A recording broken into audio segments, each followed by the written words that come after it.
Tonight Show, starring Johnny Carson. This is Ed McMahon along with Doc Severinsen and the NBC Orchestra inviting you to join Johnny and his guests, Tom Selleck, Ray Charles, and John McEnroe. And now, ladies and gentlemen, here's Johnny.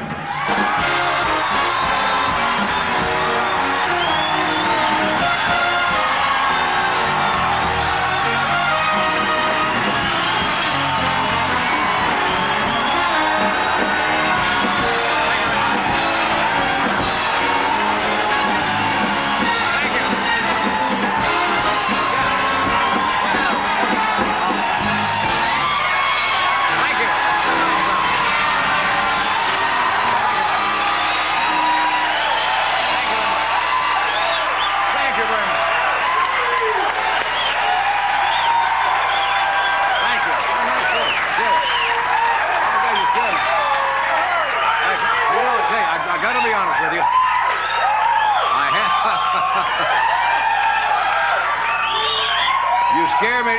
You know, for a moment I thought you were walking out. That's very nice of you, thank you. You warm the cockles of my heart. And believe me, I've got some cold cockles. But anyway, settle down over there. Most of you know, when you go to a baseball game, they have what? They have bat night, they have hat night, they have all that stuff. You folks are here on a special night. This is take a band member home night.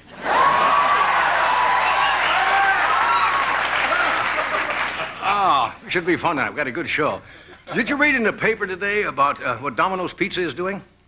The promotion they have? They'll give you $1 off on a pizza if you bring in a job layoff notice.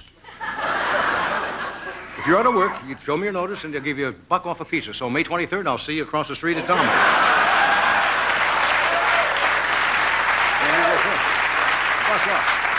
You know what I'm going to do the first day? What? I'm having a little group out at my house May 23rd, and my guests will be Tom Hanks, Calvin Trillin, and Joan Embry of the San Diego Zoo. Some animals coming to the house. Want to talk about politics? Such as it is? Well, Clinton, you know, he addressed, I guess, a high school out here in the Valley yesterday, in California, and he said he is searching for a vice president. No. What happened? Did Hillary drop out? No, Clinton said he's going to pick a running mate who would make a good president. Now, if he can find a Democrat who would make a good president, he should pick that guy instead. I don't understand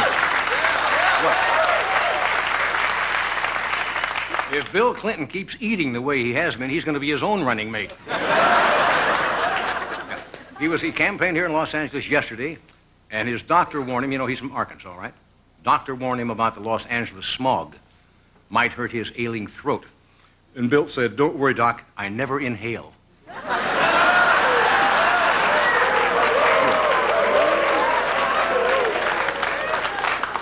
What do you think about H. Ross Perot? I take no political stance here at all. He may be running for president if he says he gets what? His name on all 50 ballots with write-ins or something. And they say he is the shortest presidential candidate ever, unless you count Michael Dukakis, but no one ever does.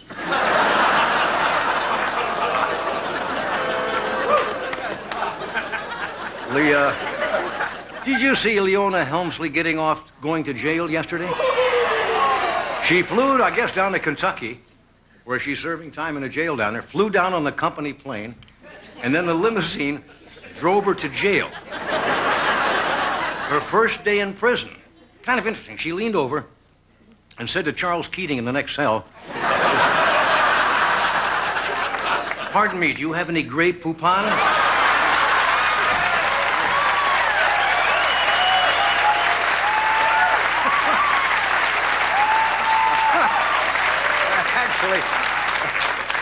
Actually, you know, she's a former hotel owner, and they gave her a taste of her own medicine when she checked into prison yesterday. They made her wait 2 hours in the lobby while they fixed up her cell. That's right. 4 years, she got a 4-year prison term? Isn't life funny? One day you're ordering personalized license plates, and next day you're making them. Well, as you know, starting in, I guess, May or June, we have a new police chief in Los Angeles. He's the former commissioner of police in Philadelphia. His name is Willie Williams. And today he was investigating his first highway robbery. He's trying to buy a house in Los Angeles.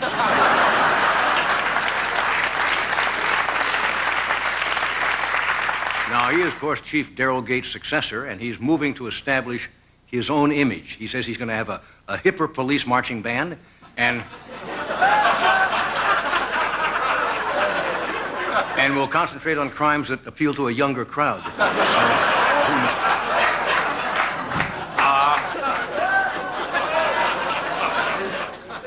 Did you, since yesterday was tax day, I guess the president and members of Congress, did they have to make their tax returns public? I know the president and vice president. Did you see the Bushes, what they paid in income tax? They paid over $200,000. But Millie's book, which is about Bush's dog, earned $800,000 last year. The dog earned 4 times more than Bush. And this is the president who's going to turn the economy around? The dog made $890,000. But Millie, of course, wasn't always rolling in money. She once bounced a check at the Doghouse Bank.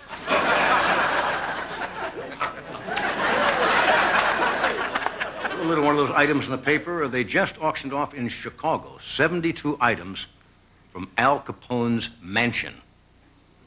The highest bid was $5,720 for, you know what? A stuffed marlin. Not a fish, a guy named Marlin.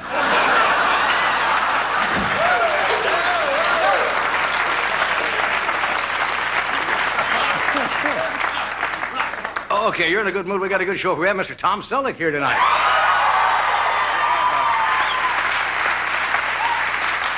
One of the great musicians, Mr. Ray Charles.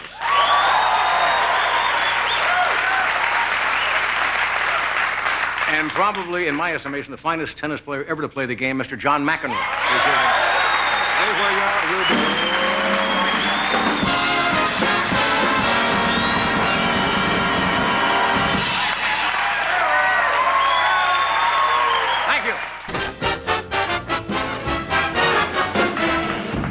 All righty. We are gathered here tonight.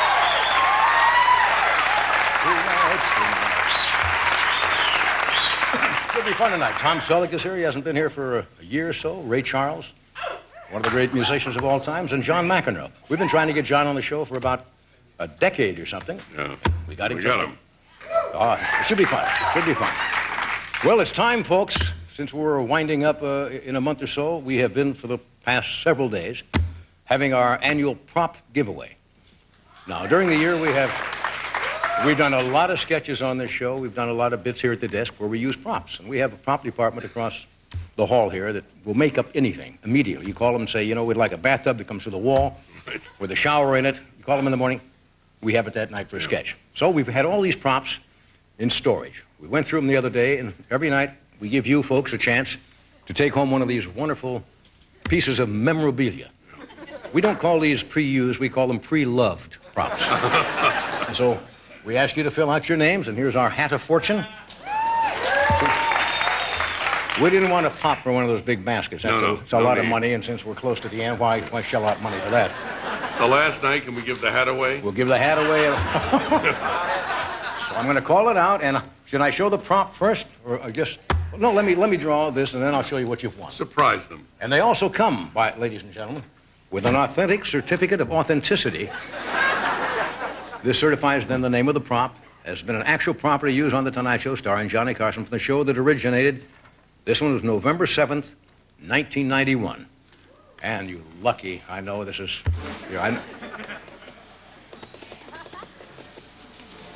completely at random. And our first prop goes to Shirley Woods from La Carrada, California. Where are you, Shirley?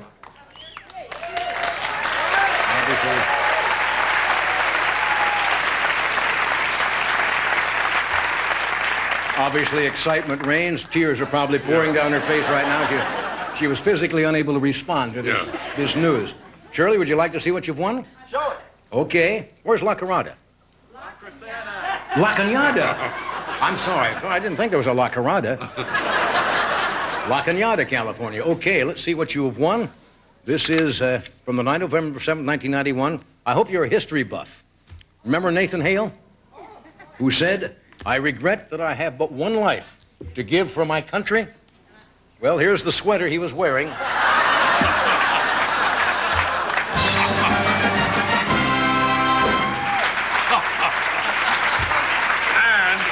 Authentic.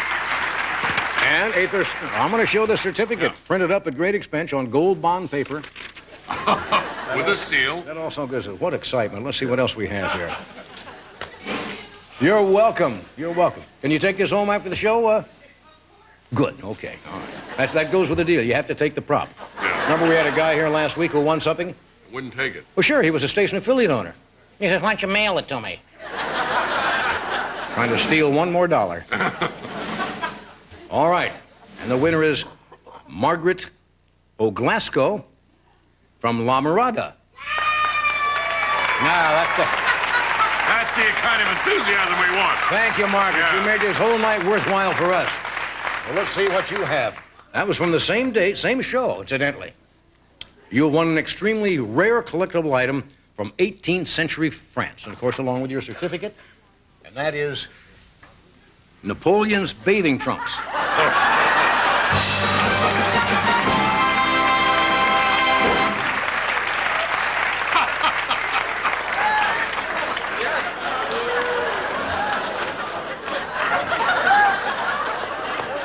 Now, in the excitement, it goes on. Yeah. Let's see what we have here now. Okay. Well, we better draw a name first. We have the certificate April right 21st. here. This is an actual prop used on a show that originated from 1989. This goes back. This is a real collector's item. Yeah. April 21st, 1989, and let's see who the lucky winner is.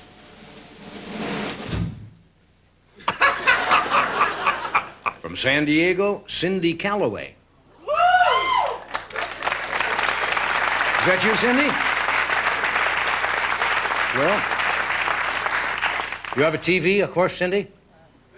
You have a television at home? Yes. All right, you want a remote control device that will let you operate any VCR or TV in your house from the comfort of your own chair. This is...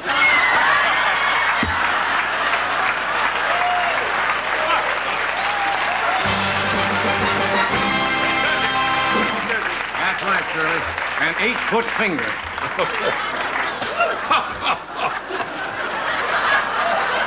It's nice cuticle and everything.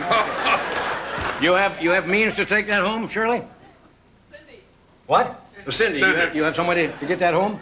Can you see driving down the highway without out your car? A drive-by finger.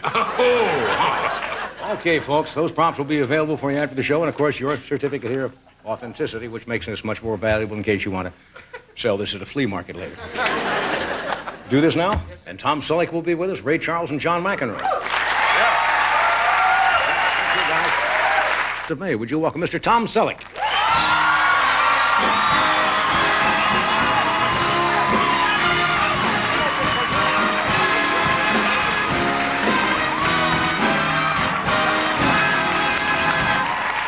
Thanks for...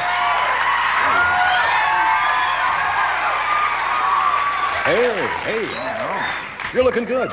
Well, I'm feeling good. Yeah, Yeah. you look super. I forget when you walk out here how tall you are.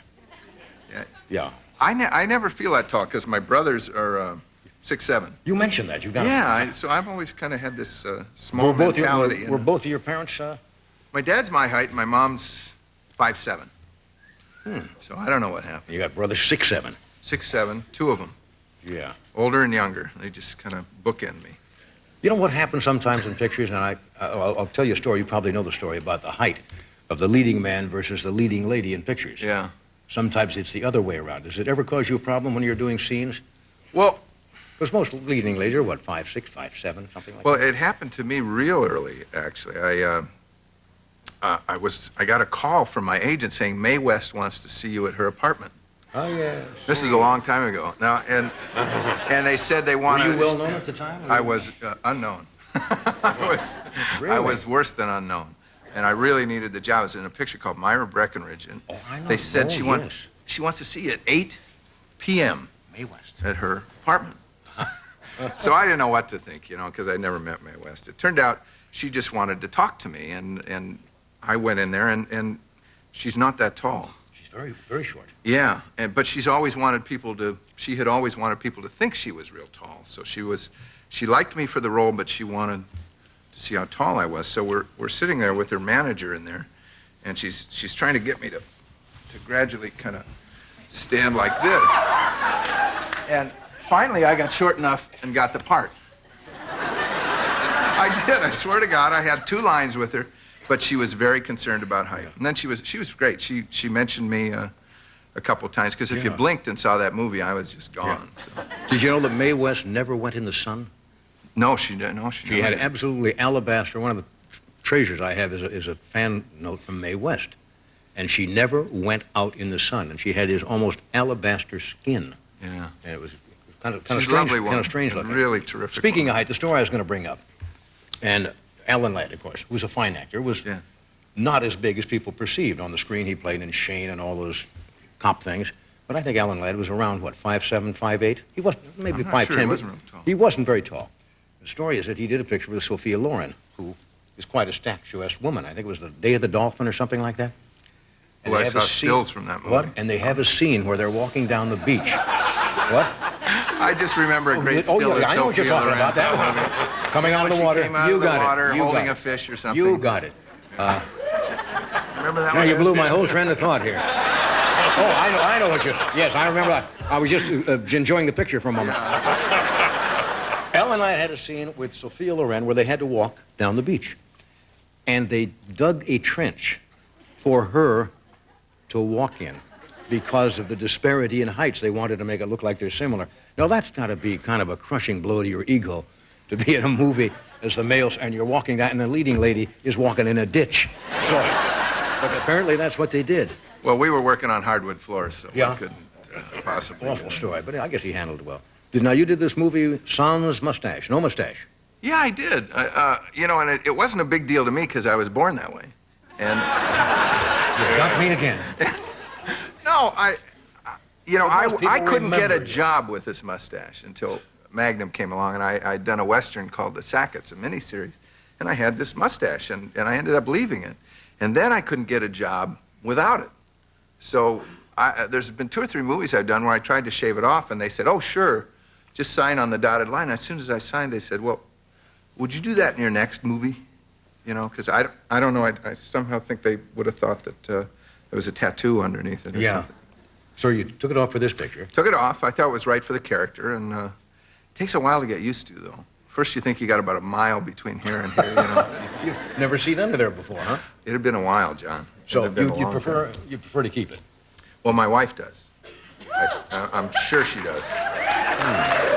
But she puts up with me without it, so, and she's good about that because she's an actress, and she may have to shave hers off one of these days. Pay for that when you get home. Yeah. I don't know why I thought of that. I'm sorry, Joey. You seem like such an easygoing guy. How are you to work with? I mean, what do directors call you? They say a lot of actors are difficult. They insist on certain takes, or they're screamers, or what. I'm probably moody, and I'm, most What do you mean people- by moody? Well, I'm good for one blow up a movie. is about it, and I don't have a very good temper because I keep it all in, and then suddenly something happens and I have no control. I mean, folks, I had my one blow up, and the only trouble was I blew up, and it was with the director and the producer, and must have been about the quality of the work, though, something important, John. Right. And I threw my coat in a blind rage right in the face of one of my best friends. Mm-hmm. And he was real good about it. But the bad thing about it, I never even saw it. I didn't even see what I did or anything else. So I really don't have a very good temper, so I try not to lose it. And then I'm real guilty for about another month, so I'm really well behaved. So what do? You let the little things and then hold them in, and then you come to that one thing? And I think so. You Yeah. know what they call that? There's a term. It's called gunny sacking your troubles. You take Really? something bothers you and you don't say anything. You put it in a gunny sack. Then something else bugs you. and you, no, I won't do anything. Then all of a sudden, you have all those things stored up, and one little minor incident. Somebody looks at you the wrong way, and bang. And it may very well be the wrong person. Exactly. That's the bad part. So I try not to do it, but sooner or later something happens. Yeah. We have a little, a cliplet? What do you mean a cliplet? A cliplet? I've never called that a cliplet before. What? We have one clip left, so we're down to a cliplet. I hope I'm in it. This is from Folks. This is from Folks with Don Amici is my dad in this, and I think this clip is at this point this character has a lot of bad things happen to him while he tries to protect his dad, who's in a very strange mental state. He at this point I think he's become legally blind in one eye, deaf in one ear, with 5 fingers broken by the mafia, and has a permanent limp. And then this is a comedy. Yes. And then his sister shows up with her 2 kids to move in, and this is what happens. Watch the monitor. This is a little clip from Folks. Oh! Yeah, let's spit on them. Where's my room? You know your brother, he'll calm down. Oh, would you mind tipping him for me, John? I'm a little short. Good night, Fred. Would you like to come in for a drink?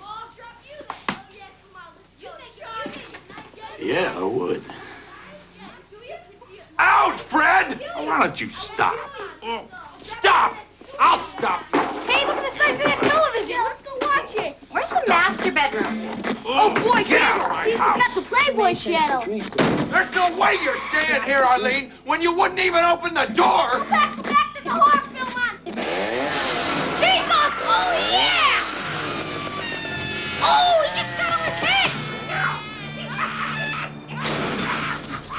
Oh, no! Pow! Ah!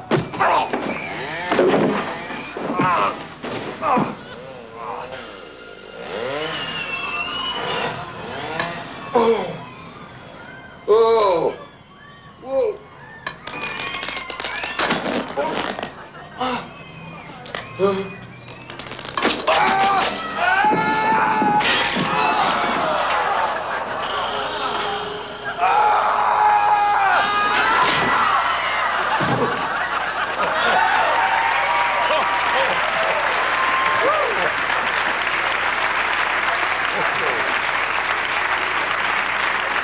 You know, I didn't know you engaged in such sophisticated comedy. Yeah, it was pretty You're sophisticated talking stuff. about body house stuff here.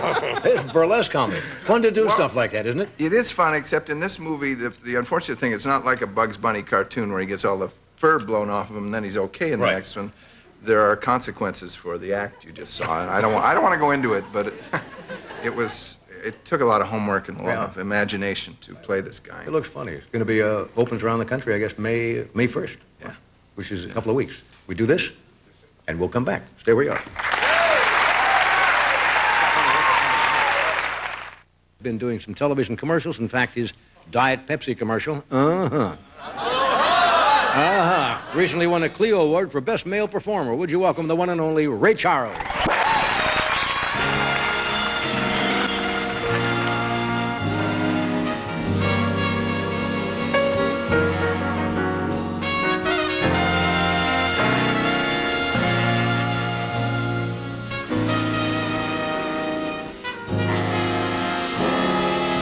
Some people cry the blues.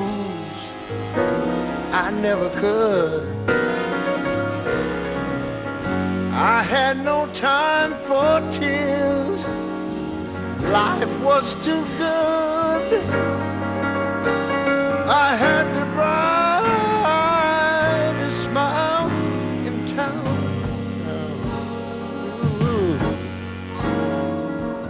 Till you came along, baby, and turned it upside down. Everything went my way. Life was a ball.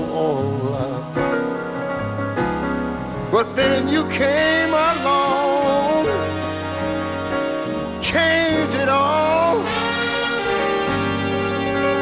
Yeah, you took the brightest smile in town, baby.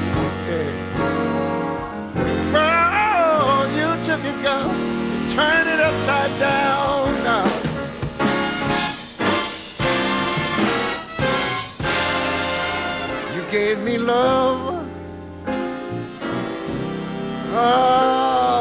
tender love that made my whole world glow.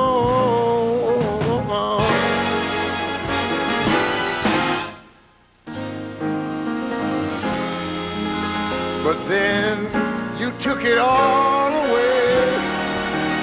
Just why I never know.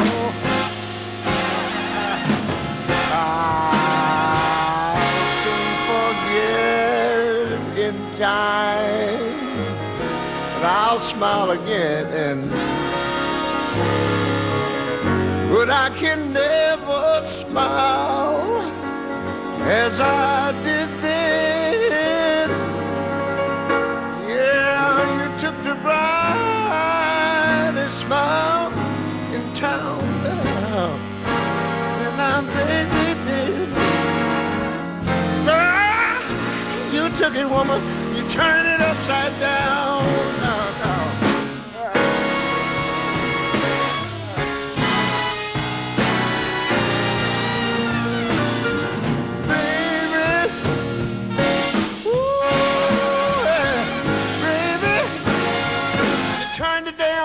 Upside down.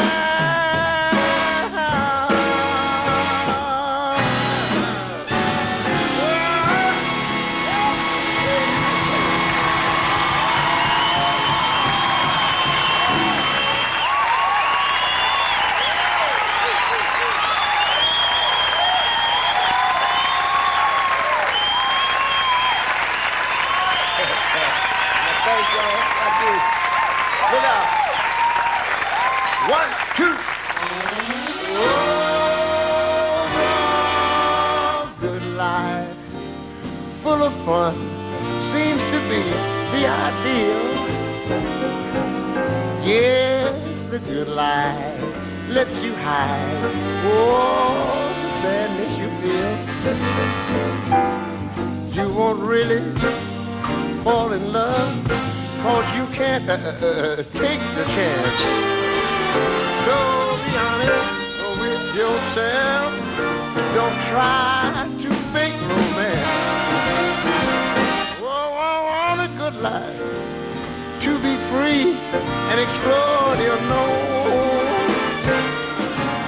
Yeah, and the heartaches, when you learn, you must face them alone.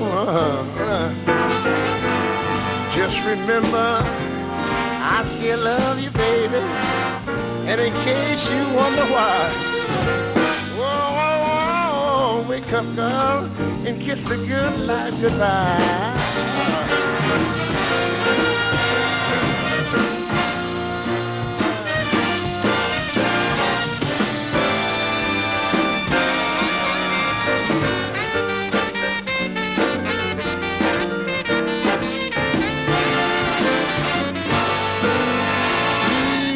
Remember, I still love you, baby. And in case you wonder why, yes, wake up, girl, and kiss the good night goodbye. Ooh. I want you to kiss the good life goodbye for me. Nah. Kiss the good life goodbye. I better sing a little louder here. Whoa, whoa, whoa.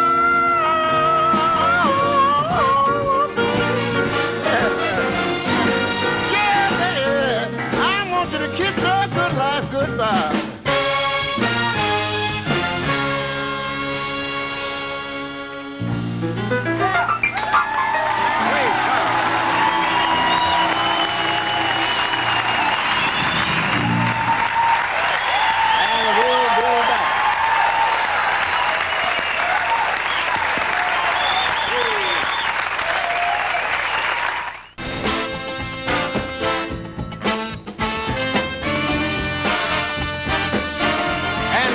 With Ray Charles and Tom Selleck.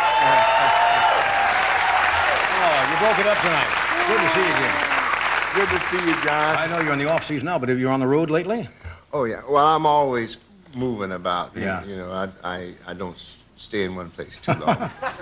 Somebody said you played where I used to work. I went to school in Lincoln, Nebraska? Yeah, that's right. We were, I think it's called the Lead Center for Performing That's right. Arts. And we played the Johnny Carson Theater. Did you play there? Yeah. Yeah, I helped them out there, and they did you? made a little theater in my name. I appreciate it, baby. Thank you for the Anytime, Tom. You want a theater? You can go too. I'll fix you up. Matter of fact, John, I have to tell you, you know, I'm sure you're probably aware of this, but just in case, you know, there's so many people around this country that love you so much, and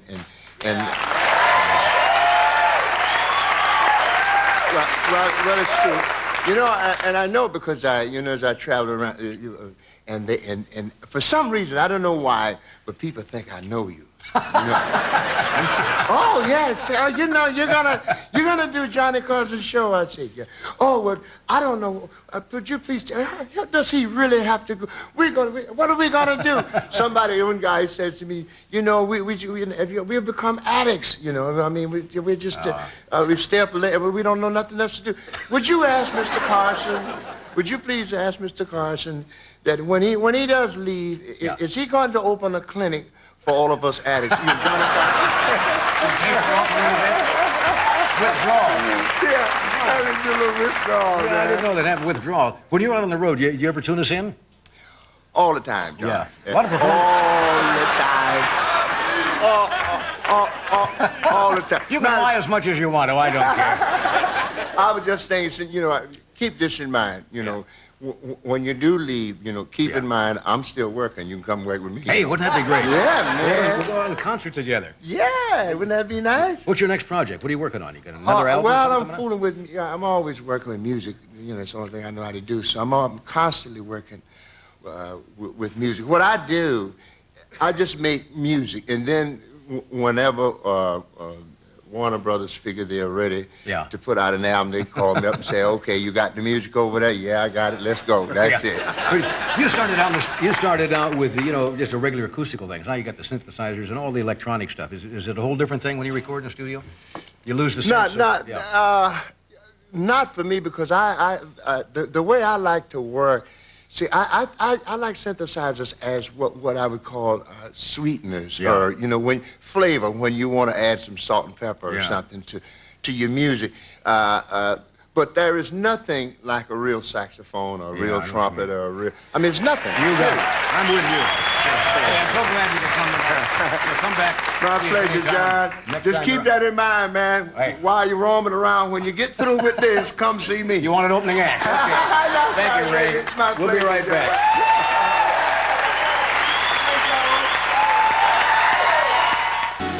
Okay, we are back. Now, a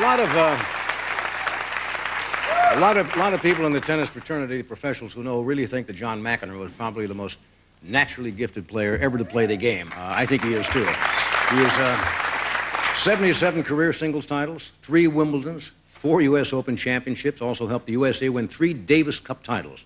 Would you welcome Mr. John McEnroe?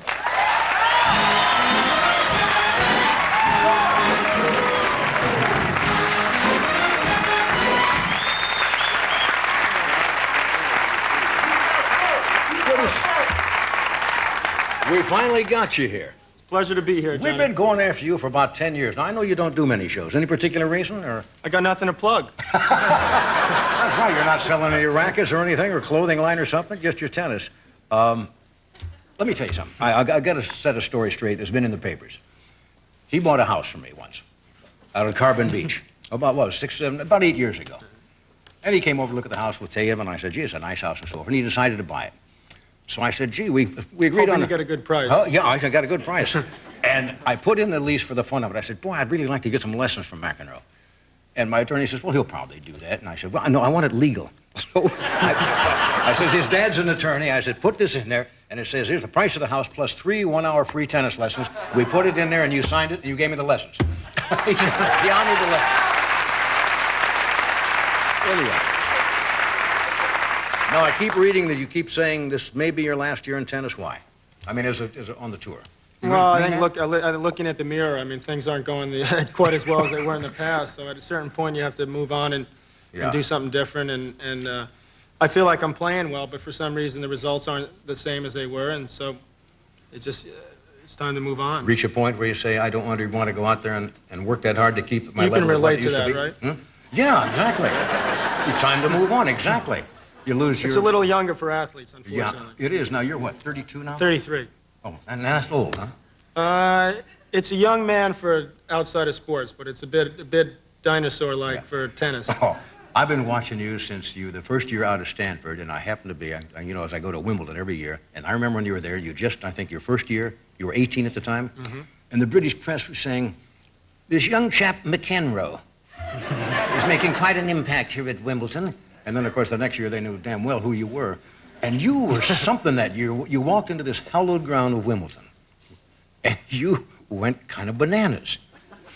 And the kids over there were queued up because they loved you, because you were kind of going against an old established, because Wimbledon is a little heavy with tradition and very formal and so forth, and you just turned them upside down. Well, I played on the outside course the first 10 days of the tournament and finally had an opportunity to play in the stadium, and I lost the first set in a quarterfinal match, and I took my racket under my feet and tried to snap it, and the people started booing. I said, what the hell are they booing about? I'm the guy that's losing here.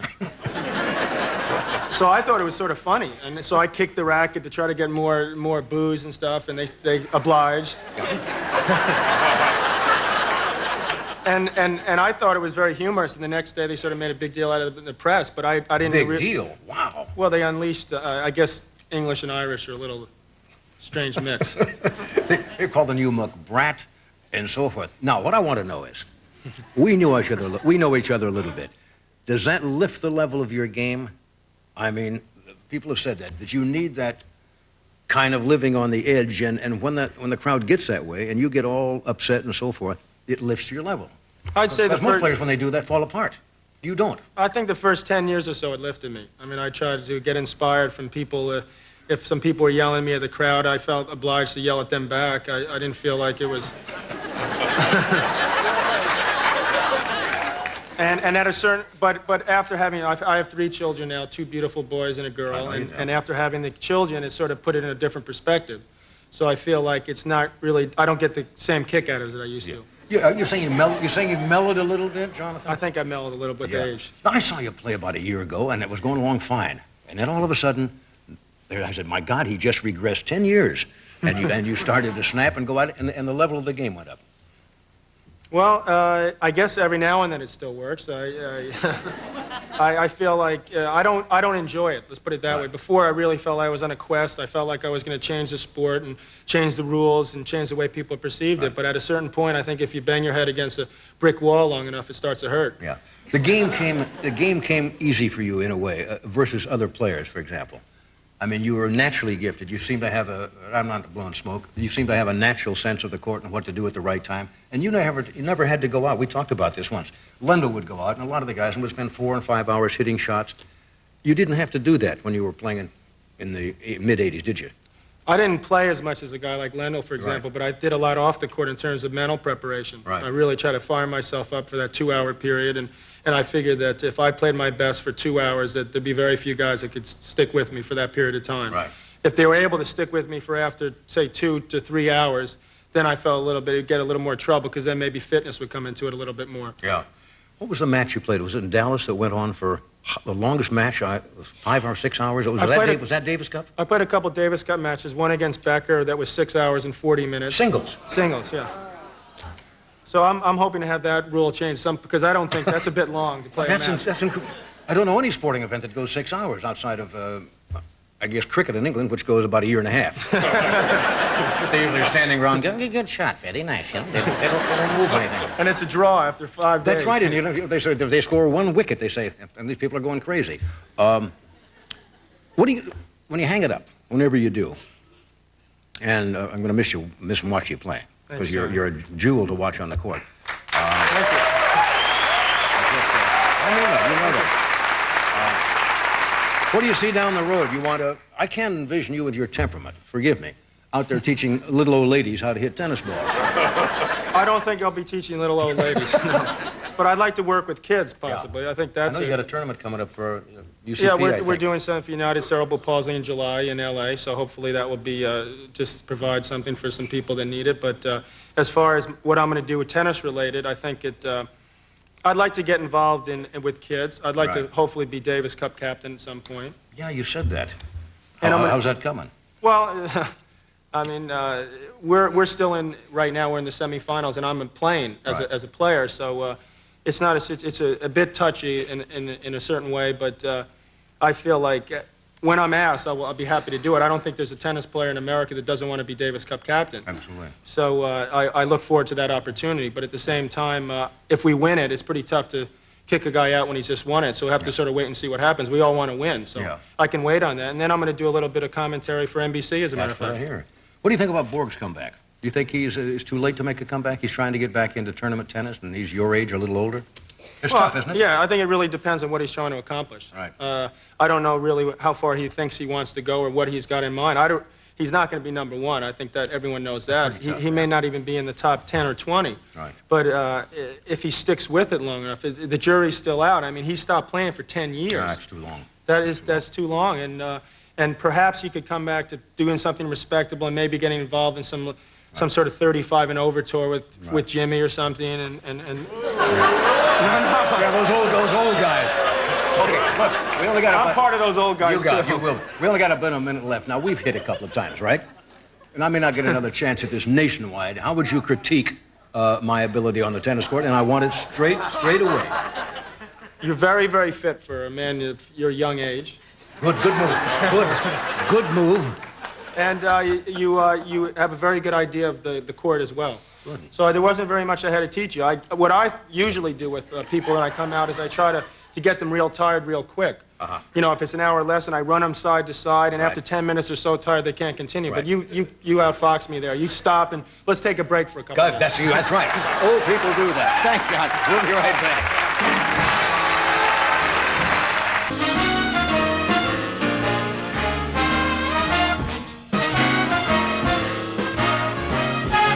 Okay, we are back. John, I thank you for coming. Pleasure to be here. Tom, thank you as usual. Good luck on the movie. Folks, opens May 1st around the country. Tomorrow, Don Johnson, Amanda Plummer, guitarist Christopher Parkening. We'll see you then. Good night.